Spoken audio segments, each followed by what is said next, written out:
Welcome back, guys. I hope you guys are doing well. To be successful in the stock market, the first thing you have to realize, let alone understand, that psychology is key to all.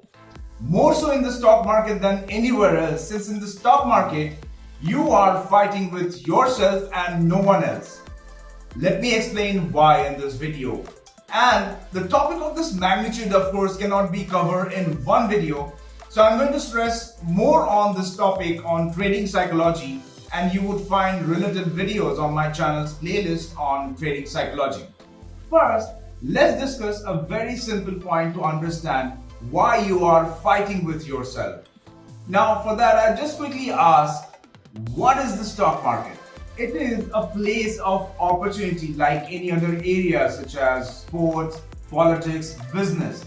But unlike these areas, in the stock market, when you put in a trade, do you know who you are playing against?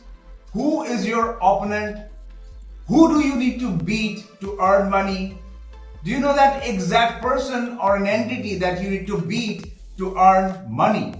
You don't, right? Because you are your opponent in the stock market. Now you have to understand this point before anything else if you are going to be successful in the stock market and make a consistent income. It took me 5 years to understand this. And believe me guys, I'm very blessed that it only took 5 years because a lifetime could be short to understand this topic. Now, when you're going to take the next trade, just think for a moment that what do you need to do to earn money? Who do you need to beat? Who is your opponent? Who is your fighting against? Since we know this for a fact, to win something, we need to beat someone in order to win. Now, let's discuss how you can win in the stock market. So to win in the stock market, the simple fundamental is that you have to buy something at a lower price and sell at a higher price. In another way, when you buy at a certain price, so let's suppose you bought XYZ at 10, you have to depend on others to who can come in the market and buy that same stock at a worse price than you did. Let's suppose for the price to move up from 10 to 20, people have to come into the market and buy it at 11, 12, 13, 19 for the price to move up to 20. So they are buying at a worse price than you did, which was at 10.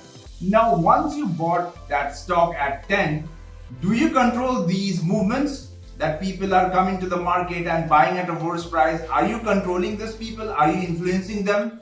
You don't, right? And when you see the price movements, it happens on a second to second basis. And what are these movements? These are nothing but emotions. Let me share why. Let's suppose you want to buy a share, say XYZ, at 10. What does that mean? That you have a bullish view on the market and you believe that the market or the stock would go up in the coming days, right? You have a bullish view and that's why you're buying something. Now, when you're buying something, there has to be a seller in the market who wants to sell it to you so that you can buy. That is called liquidity, right? Now, the person who is selling could have a different view altogether, different perspective, unlike yours, which was bullish. So it could either be the person is ecstatic because he bought it at 5 and the current trading price is 10. So he is sitting on 100% profit and he is willing to book his profit. So he is ecstatic. On the other hand, it could be someone who bought it at 15 and currently the price is 10. Now he is sitting on a 30% loss and he is not bullish any longer and he is willing to sell it. Or it could be a person who bought it at 10 a month ago and it is still trading at 10 and he lost all his hope and lost all his patience and he does not have any bullish view on the market and he is willing to sell it. So you see that when you're looking to buy, you have some emotions to go with, right? You have a bullish view on the market And on the other hand, you see these are the emotions, that the collective emotions that you're trading against. So you see, you are just a tiny part of the sea of emotions. And because emotions drive the market, 95% of the retail traders are losing money on a regular day-to-day basis.